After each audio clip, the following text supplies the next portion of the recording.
The sun rises pale over the western Pacific. June 19, 1944, 200 miles west of the Mariana Islands. The ocean is a rolling field of blue steel. Across it steams Task Force 58, 15 American carriers slicing through the waves in perfect battle formation. The air smells of salt and machine oil. Deck crews move like clockwork in yellow, red, and green jerseys, checking tie-downs, fueling lines, and loading belts of ammunition. Above them, the towering island of USS Lexington hums with command chatter. Vice Admiral Mark Mitcher stands on the flag bridge, cap tucked low against the rising glare. His words are calm, methodical. Launch the combat air patrol. All stations to flight quarters. Below, the great ship trembles as catapults hiss. The first F-6F Hellcats thunder forward and leap into the sky, their blue-gray wings flashing gold in the morning light. They bank eastward, forming up into the massive sky screen that will shield the fleet. On the Japanese carrier Taihō, Lieutenant Seikyo Komatsu tightens his flight gloves. The ready room smells of aviation fuel and nervous sweat. Officers brief the pilots with maps and hand signals. The target, they say, lies to the east, 15 American flat tops. Komatsu's heart beats steady beneath his harness. He glances toward his wingman, Ensign Tanaka, barely 20, barely trained. Around them, pilots nod silently as the intercom crackles. Prepare for launch. First strike ready on deck. Up on Taihō's flight deck, mechanics remove wool chocks from rows of zeros. The sun glints off rising propeller arcs. Komatsu climbs into his fighter, its thin aluminum skin trembling under the roar of its 1,130 horsepower engine.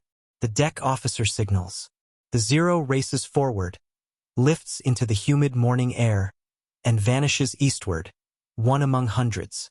Far below the calm horizon, radar screens aboard the USS Yorktown begin to pulse. In the dark combat information center, green blips creep across the cathode display. Multiple contacts, bearing 270, distance 150 miles, altitude 24,000. The voice of the radar operator is steady but clipped. Fighter Director Officer Lieutenant Joe Eggert marks the positions on a plexiglass plotting board, neon grease pencils tracing the enemy's path. On the loudspeakers, all fighters vector to Angels 25. Intercept heading west. The room vibrates with tension as new technology, radar, VHF, centralized command, turns chaos into choreography. Above the ocean, Hellcats climb in tight formation. Commander David McCampbell leads VF-15's 1st Division from USS Essex, 12 aircraft glinting in the sky. His voice is calm in the radio chatter. Keep your altitudes. Watch your wingmen. This is their first move. The Hellcats rise through scattered cumulus, heavy with humidity. Their engines thunder in rhythm, propellers flashing in the morning sun. Below, the carriers shrink to tiny specks on the endless blue. The Pacific stretches like eternity. McCampbell glances down at his kneeboard: fuel check, ammo, altitude. Then, over the radio, bandits confirmed inbound, 150 miles. Expect contact in 15. On the Japanese side, the formation tightens. Over 120 aircraft, fighters, bombers, and torpedo planes fly east at 24,000 feet. Their leader, Commander Yamamoto, peers through his canopy. Below, the Pacific glimmers like polished glass. His radio crackles with static. Japanese radios are unreliable, their signals weak. He can barely hear his formation calls. He looks back. Young Tanaka struggles to hold position, his plane wobbling in the slipstream. Yamamoto feels a wave of unease. These boys, most barely trained, some with less than 80 flight hours, are heading into the largest aerial battle in history. Below the waves, unseen by either fleet, American submarines Kavala and Albacore stalk the Japanese task force. Inside Albacore, crewmen whisper in the dim red light. Through the periscope, Commander Dick Benson spots Taihō massive, new, armored. Target acquired, he murmurs. Torpedoes slide into tubes with a mechanical hiss. Fire one.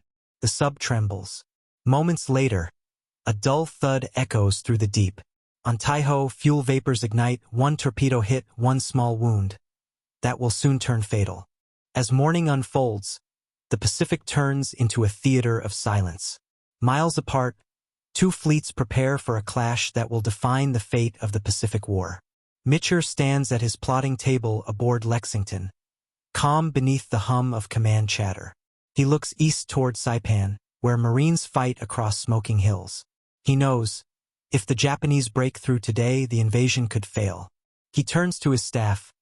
"Gentlemen, we hold the line here. Let's see what the Hellcats can do." The morning haze thickens above the Marianas. At 8:45 a.m., the operators in USS Yorktown's Combat Information Center lean closer to their radar scopes. The glowing arcs sweep rhythmically, like a heartbeat. One blip becomes many, a storm of echoes spreading from the west. Large formation, bearing 270, range 150 miles and closing fast. The fighter director officer traces each contact on the transparent board, lines of grease pencil glowing under ultraviolet light. A bell rings 3 times. Red lights flash through the ship. All hands battle stations. Aboard USS Essex, Commander David McCampbell receives the intercept order. His division of Hellcats climbs into the white blinding sunlight. Engines roar as they reach 28,000 feet. The air up here is thin, the horizon infinite. Below, the Pacific glitters like mercury. McCampbell's voice cuts through the radio static. Steady, practiced, commanding. Eyes open, they're coming straight at us. Each man checks guns, 6.50 cal Brownings, 400 rounds per barrel. They fly tight, 12 dark specks against the heavens. The fighter director vectors them onto the Japanese approach, using coordinates relayed every minute from radar control. At 9:15 a.m., radar contact becomes visual. Specks on the horizon bloom into aircraft. Japanese Zeros, Judy dive bombers, Jill torpedo planes, 128 in all, stretched across the sky. They glitter in the sunlight like a flock of steel birds. McCampbell's eyes narrow. He shoves the throttle forward. "Let's go get them, boys." The Hellcats dive. The engines scream past 400 miles per hour as the first wave of blue-gray fighters cuts through the clouds. The Japanese formation breaks. A young pilot shouts a warning in his headset, but the radio is a chaos of static. Tracer lines flash like lightning. Ensign Hiroshi Tanaka sees a flash behind him, then pain. The Hellcat's .50 caliber rounds rip through his fuselage. Fuel streams ignite. Flames crawl up his wings. His controls lock. He barely has time to breathe before his Zero erupts in a fireball. Commander Yamamoto, flying ahead, feels the shock in his bones. The Americans, these new fighters, move faster, hit harder, climb higher. For the first time since Pearl Harbor, fear grips the Imperial pilots. He banked hard, but a Hellcat stayed on his tail, unshakable. From the deck of USS Bunker Hill, lookouts watch through binoculars. High above, tiny dots dance and collide in the sky. The radio buzzes with code words. Tally-ho, splash 1, splash 2. The voice of the air director is steady, almost cold. For the men below, it feels like watching a distant storm. Beautiful, terrifying, inevitable. Empty shell casings rain from Hellcats like metal hail. Each minute, another Japanese plane bursts into fire and falls into the sea. Lieutenant Alexander Vrashu from VF-16 aboard Lexington dives into the furball. Below him, a column of enemy dive bombers prepares to strike at the fleet. He lines up his guns, fires short bursts. 1, 2, 3 planes explode in succession. His ammunition counter ticks down. He pulls up sharply to avoid debris. A wing nearly grazes his propeller. His wingman yells, "6 o'clock, Alex!" But he's already rolling, cutting into a sharp turn that throws his body against the harness. Tracer fire arcs past his wingtip, then silence. The Zero behind him spirals down, trailing black smoke. At 9:30 a.m., the sky over Guam is a maelstrom. More than 200 aircraft twist and turn through clouds and smoke. The Hellcats slash in from above, fire, and zoom back into the sun. They never linger, never turn tight. Energy is life. The Zeros try to follow but stall out, their light frames shuddering as they lose lift. One after another, they plunge into the sea. Within minutes, 12 Japanese planes fall in flames. The ocean below is littered with burning wreckage, tiny dots of orange on an endless blue canvas. Down on the carriers, radar officers watch their screens transform. Each blip vanishes one by one as enemy contacts fall from the sky. In the CIC of Yorktown, cheers erupt but die quickly. The battle is not over. Another wave is forming west of Guam. The order comes through fleet radio.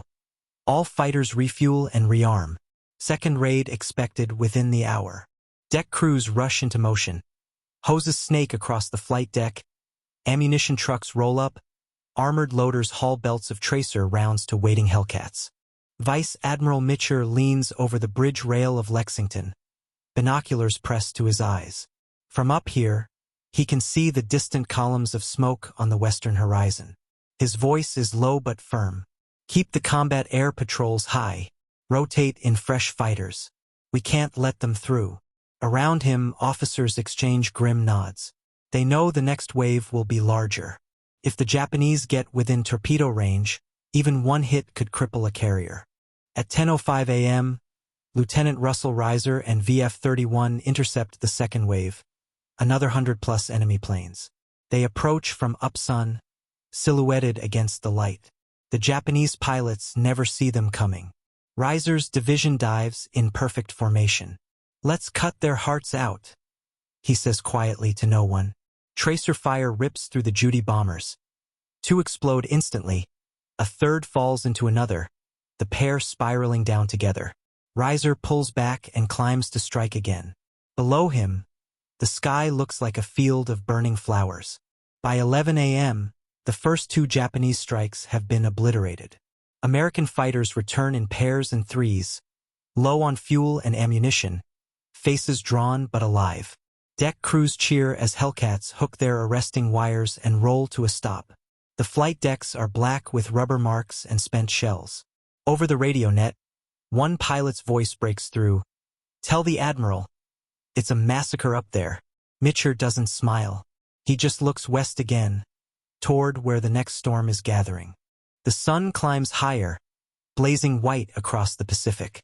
By noon, the horizon shimmers in heat, and the sea reflects the glare like molten metal. The first waves of battle have faded into smoke columns far astern, but the carrier decks remain a frenzy of motion. Ordnance crews sprint under spinning propellers. Loaders feed belts of tracer rounds into wing guns.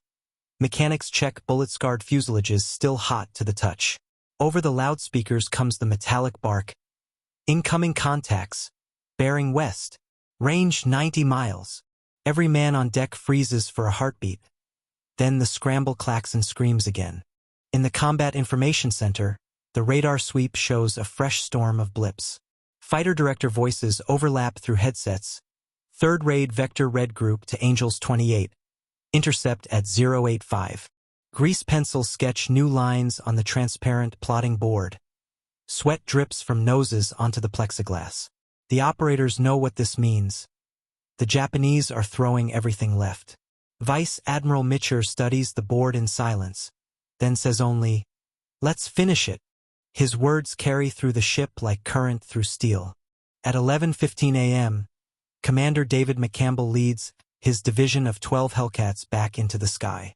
The engines thunder as the fighters climb through layered clouds. McCampbell's voice is calm in the radio net. "Tighten formation, boys. We're heading into the meat grinder." The pilots check their oxygen masks, feel the sweat cooling beneath flight jackets. At 25,000 feet, sunlight explodes above the cloud tops, a bright white ocean of vapor stretching to eternity. Then, ahead, small black dots shimmer in the distance. The third Japanese wave. The Japanese formation approaches in disarray. 40 fighters, dozens of dive bombers and torpedo planes, each group struggling to maintain course after hours in the humid air. Commander Kenji Suzuki, flying lead, scans the horizon through his canopy. The instruments tremble. His young wingmen lag behind, unsure of spacing. He can feel the weight of exhaustion pressing through the stick. their fuel gauges already red half. Ahead, the ocean glints peacefully, but somewhere beyond that horizon lies the American wall of steel. Suzuki steadies his breath and signals the attack. Out of the sun, McCampbell's Hellcats dive. The first burst tears through the leading bomber. Its wings shear off in a cloud of oil and flame. He rolls and fires again. A Zero crossing below disintegrates under 6 converging streams of .50 caliber fire. Splash 1. Splash 2. Crackles through the radio. Around him, sky and sea spin together. White trails, black smoke, orange fire. The Hellcats slice through, climb, dive again. The air smells of cordite and burning fuel. McCampbell's gun barrels glow cherry red. Yet he presses on, firing short, surgical bursts. Below the duel, torpedo bombers drop altitude, skimming the waves toward the carriers. On the picket line, destroyers open up. Flak blossoms fill the air like black flowers. The ocean erupts in white geysers as near misses explode. From the bridge of USS Indiana, gunners track the low silhouettes, firing proximity-fused shells that burst right in their paths. 2 Jills vanish in spray. A third releases its torpedo before cartwheeling into the sea. The torpedo cuts a silver wake that slides harmlessly past Indiana's bow. Up above, Lieutenant Roy Rushing covers McCampbell's tail. He spots 2 Zeros diving from high right. "Check 6, skipper," he yells. McCampbell breaks left, and Rushing pulls hard, squeezing the trigger. His bullets walk across the lead Zero's engine. Flame engulfs the plane instantly. The second dives past, trying to roll out, but Roy flips inverted, drops behind, fires again. The Zero disintegrates, pieces spinning through the sunlight like torn metal leaves. McCampbell's laugh crackles in the headset. "Good shooting, Roy. Let's keep harvesting." For 20 relentless minutes, the sky above Guam becomes a slaughterhouse of engines and fire. The Japanese formation collapses. Pilots scatter, diving blindly through clouds, chased by blue-gray predators. Some plunge straight into the sea. Others bail out into open water, parachutes blossoming like white petals that never reach land. The radio fills with calm American voices counting kills, coordinates, and fuel levels. McCampbell alone downs 7 aircraft before his guns run dry. He looks at his ammo counter, almost disbelieving, then radios. "Returning to base. I'm Winchester." By early afternoon, what remains of the 3rd Japanese wave drifts west in broken fragments. Radar tracks show only scattered echoes, fading fast. On the American side, losses are minimal, a handful of planes, most to fuel exhaustion or landing accidents. On deck, returning Hellcats look battered but intact. Bullet holes patched with oil-soaked cloth, noses smeared with powder residue. Pilots climb out, faces blackened, eyes bloodshot. One mechanic pats the wing of a plane still ticking with heat and murmurs, "You did good, girl." Admiral Mitcher watches the operations map. 3 Japanese raids destroyed before they reached effective range. He should feel triumph, but instead he feels an odd stillness. The Japanese fleet is still out there, hundreds of miles west, beyond the horizon, nursing wounds but not yet gone. He knows they'll come again, because they have nothing left to lose. He turns to his air operations officer. "Prepare strike packages. When they find the enemy, we'll take the fight to them." At 1:30 p.m., McCampbell's division lands back aboard Essex. Flight deck crews run out with chocks and tie-downs. Rescue teams rush to extinguish smoldering oil from overheated brakes. The pilots step onto the deck, drenched in sweat, salt, and adrenaline. Photographers snap pictures. Men squinting under helmets, holding 7 fingers up for the day's tally. Down below, armorers count spent shells and refill ammo trays for the next launch. Above them, the sun glints off endless blue, indifferent to the carnage. Across the horizon, Japanese carriers struggle to recover what's left of their air groups. Damaged planes circle futilely, fuel nearly gone, decks jammed with wreckage. Admiral Ozawa paces the bridge of Zuikaku, face gray with disbelief. Reports come in by radio, whole squadrons missing, communications broken. Only 20 aircraft returned from the second wave, an officer says quietly. Ozawa grips the railing, staring eastward into the blinding sun. The silence of defeat hums through the ship like static. The afternoon drags on. Heat shimmers off the flight decks. Metal surfaces burn through gloves. Pilots rest in ready rooms, sipping lukewarm coffee, listening to the distant hum of the engines. Outside, the smell of salt, oil, and cordite lingers heavy. They know more orders will come soon. Someone scratches words on the chalkboard. Score so far, 300 to few. Nervous laughter echoes. No one says it aloud yet, but everyone feels it. The tide of the Pacific War has turned forever. By mid-afternoon, the western horizon burns with haze. The sea seems calm again, yet every man aboard Task Force 58 knows that the Japanese still lurk beyond that shimmering line. Inside Lexington's bridge, Admiral Mitcher's staff plots the enemy's retreating course. They're pulling west at 20 knots. An intelligence officer reports. Mitcher doesn't hesitate. Good. Then we chase. Outside, deck crews ready a new strike. Torpedo planes, dive bombers, fresh Hellcats. Each aircraft gleaming beneath the brutal sun. The Pacific's greatest carrier armada prepares to strike back. Hundreds of miles away, Admiral Ozawa aboard Taihō receives scattered reports from his shattered air groups. Only a fraction of his morning strength remains. The flight deck reeks of fuel. Aircraft with bullet-riddled wings are lashed down for repair, mechanics working bare-chested under the tropical heat. Deep below decks, fumes from ruptured gasoline tanks leak into compartments. Officers smell it but say nothing. The new carrier's ventilation system should handle it, they assume. Ozawa stands over his charts, jaw set. We still have our fleet, he says quietly. We will fight on. At 1 p.m., inside the submarine albacore, Commander Dick Benson peers through his periscope. In his lens looms a vast gray shape, the Taihō, pride of the Imperial Navy. The order is whispered, "Fire one." The torpedo leaves its tube with a muffled cough, vanishing into the blue. Seconds stretch, then a dull thump rolls through the water. A single torpedo strikes home. Above, Japanese sailors shout as a column of oily vapor erupts along the hull. On the bridge, no one yet understands what that sound truly means. For hours, Taihō steams steadily, the damage appearing minor. But deep within, the ventilation fans spread vaporized fuel throughout her compartments. At 2:29 p.m., a spark, perhaps from a motor, perhaps from static, ignites the invisible gas.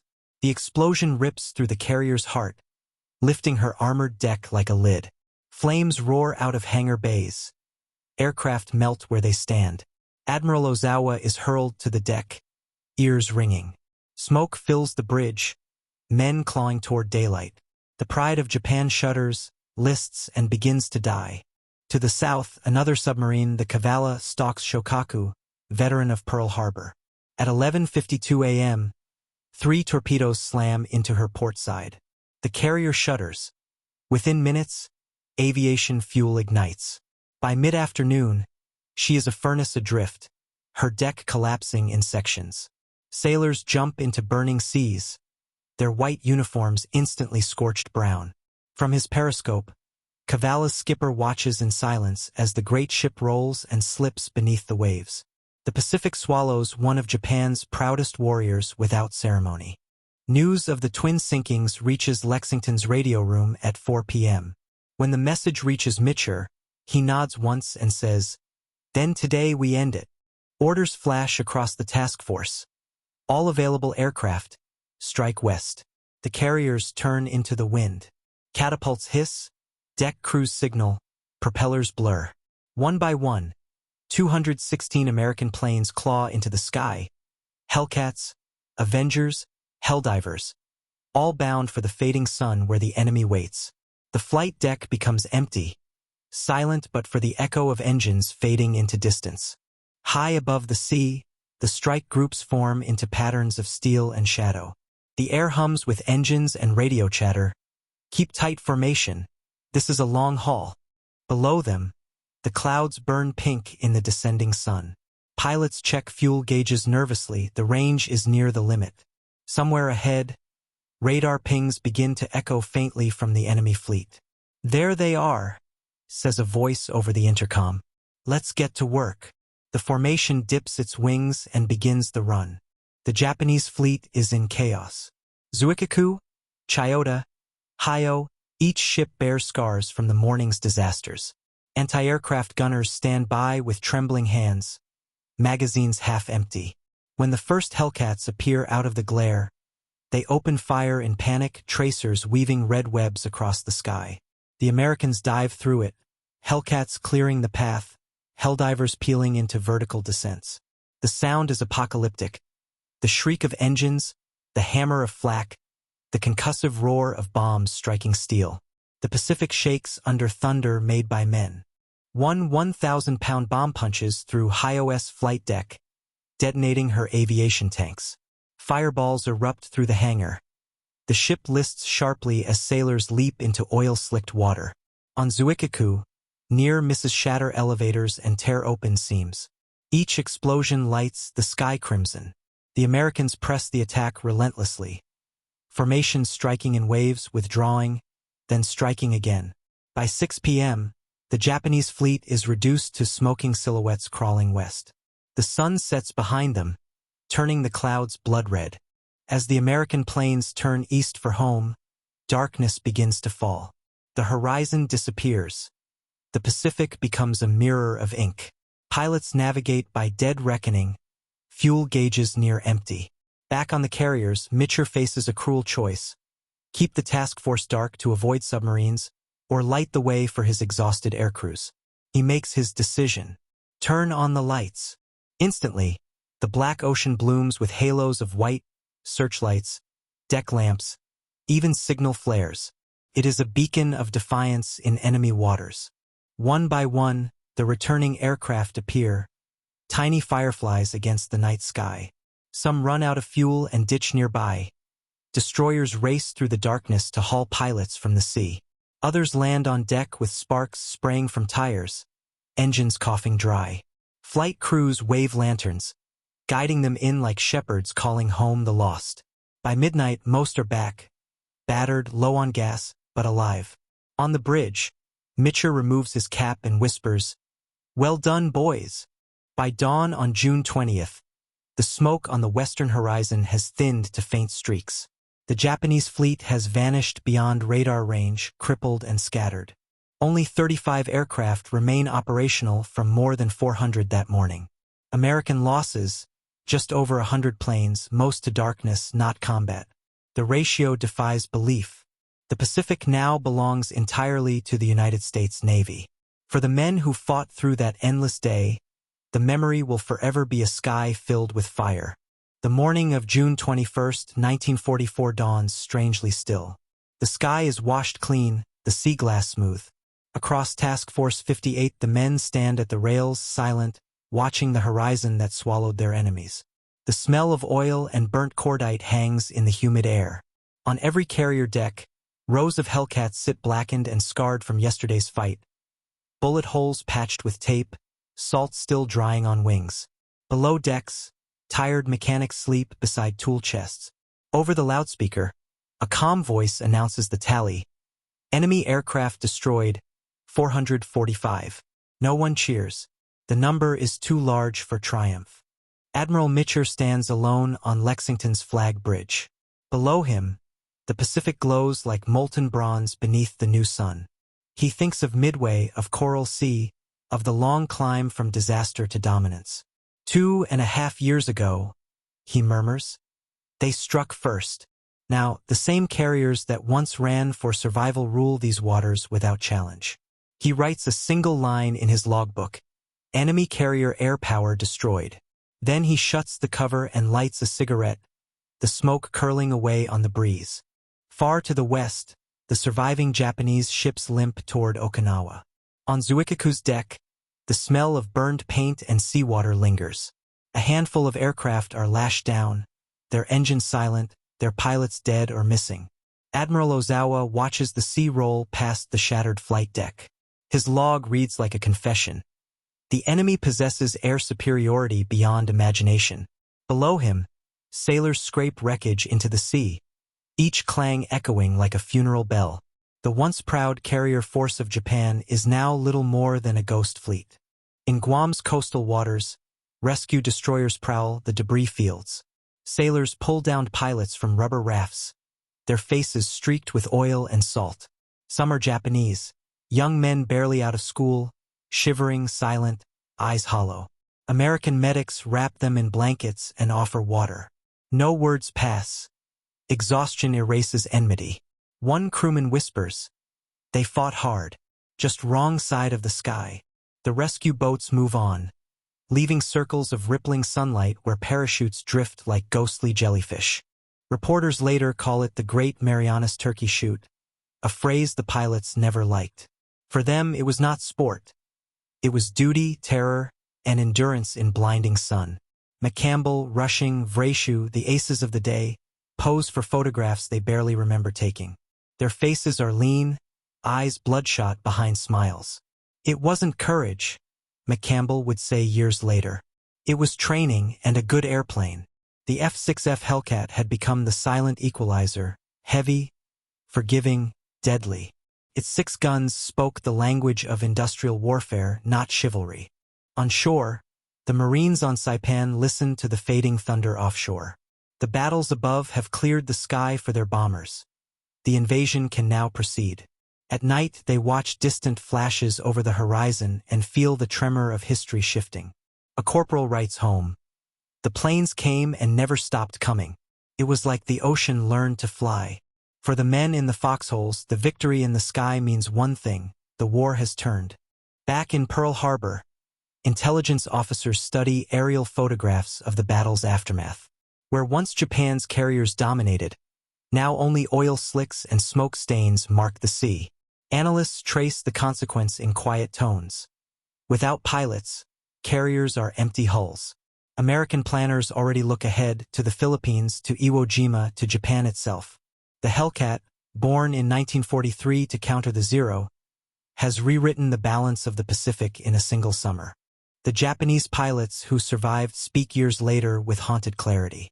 "We saw their planes," one recalls, "but they were never where we looked. They came from the sun and vanished into cloud." Another remembers his bullets sparking harmlessly off armored fuselages. "Our guns made no wounds. Ours were kites. Theirs were machines." The words carry no bitterness, only awe.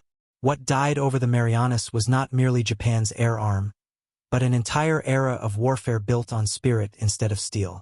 By late 1944, the Imperial Navy's pilots are gone. In their place come the Takotai, the kamikaze. Young men trained not to survive but to strike once. It is the final, tragic echo of the battle lost over the Marianas. The Hellcat squadrons that once defended now go on the offensive: Okinawa, Formosa, Tokyo. The lessons learned on June 19th and 20th become doctrine. Radar coordination, armor, teamwork, patience. The Americans have turned technology into strategy, and strategy into inevitability.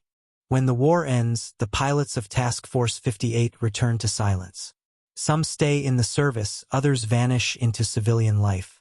The ocean remembers them all. Even decades later, divers over the Marianas sometimes find fragments: an engine cylinder, a propeller hub, resting in coral like relics of a mechanical age. Each one is a time capsule of courage and exhaustion. Beneath the calm Pacific lies the graveyard of the Empire's wings. In the skies above the Marianas, 2 worlds collided, one built on faith, one forged by industry. When the smoke cleared, the Pacific belonged to neither gods nor emperors, but to the age of machines. The screen fills with the hum of propellers dissolving into ocean wind.